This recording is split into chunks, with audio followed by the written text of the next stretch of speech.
Hey guys, so today, as the title says, it is my #AYearAthon wrap-up. It ended last night at midnight. It's time to go over everything that I read the previous week. Now, the theme for May 2015 was Rereadathon, so to reread something. I decided to reread Queen of the Darkness and Dreams Made Flesh by Anne Bishop from the Black Jewels, as well as Jedi Apprentice 9 and 10 by Jude Watson. But I ended up overreaching what I expected and went through these pretty quickly, and so I added in trying to read Tangled Webs, 210 pages of this to be exact, and when I added that in, I didn't quite make it by a little bit, but I did end up finishing this last night. So let's go through what I read each day. Day 1, Monday, I kicked it off by trying to read The Fight for Truth, but instead I picked up The Shattered Peace, which is number 10. This is number 9.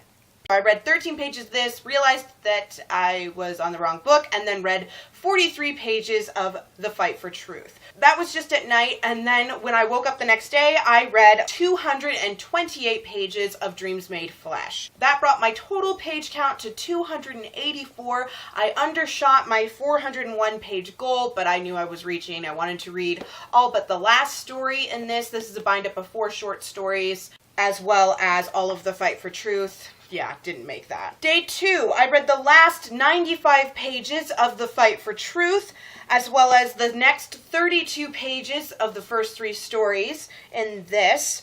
So I put both of those aside, finishing this already, and then read the first 148 pages of Queen of the Darkness, bringing my daily total up to 275 pages, overshooting my 208-page goal for the day, bringing my weekly total up to 559. Day 3, I read a further 211 pages of Queen of the Darkness, overshooting my 208-page goal for the day, bringing my weekly total up to 770. Day 4, I read the last 43 pages of Queen of the Darkness, finishing this, and then read another 143 pages of Dreams Made Flesh, bringing my daily total up to 186, overshooting my 160-page goal, bringing my weekly total up to 956. Day 5, I read the last 18 pages of Dreams Made Flesh, finishing this, and then read the first 90 pages of Tangled Webs, which was not a part of my initial goal,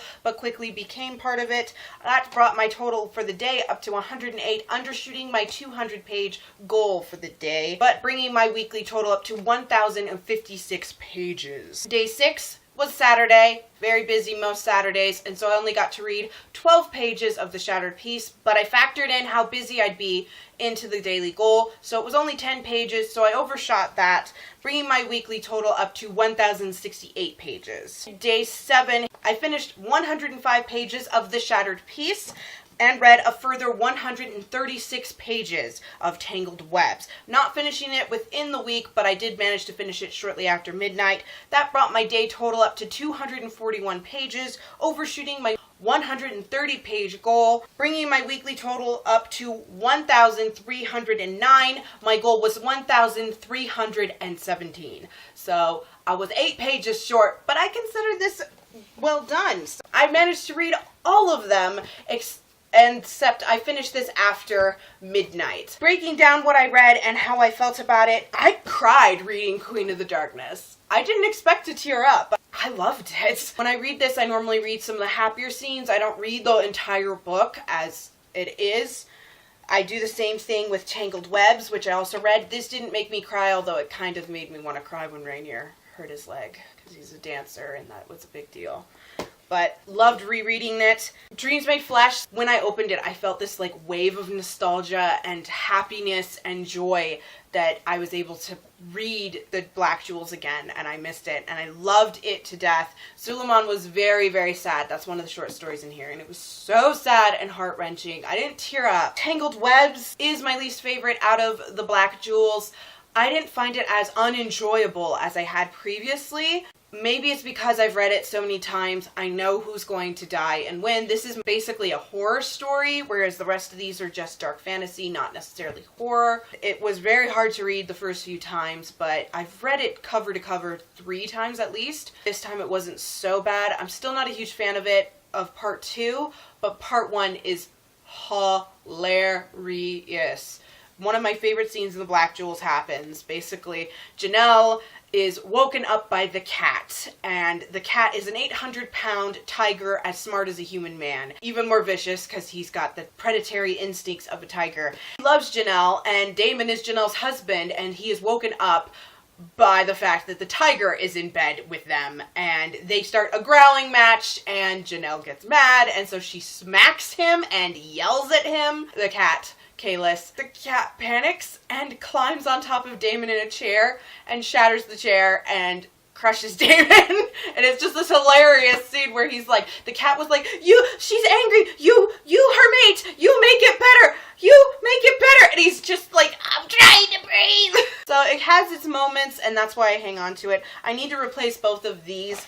They are both falling apart. You can see the spine is cracked. And then when I open this up and hold it up to the light, some pages I can see the light through the book. The Fight for Truth is one of my favorite stories in Jedi Apprentice, and I enjoyed it. It's very clever, and it ties in with the movies more than Jedi Apprentice ever really does. They're dealing with someone who can see the future, and she's like, there's this evil from the Jedi, not realizing there's a difference between Jedi and Sith and stuff. Oh, it was so good.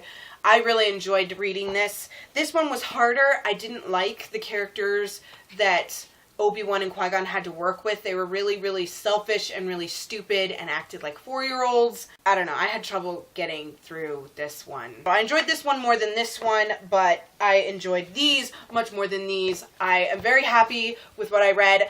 Alright, thank you guys so much for watching. Please give this video a thumbs up if you enjoyed it. Subscribe to see more every Friday. It's a book review. I already have my book review coming on Friday. It has to do with this. Good luck with your reading, and if you participate in #AYearAthon, I hope you're able to get a few books reread and we're able to enjoy it, and I'll see you in the next video. Bye!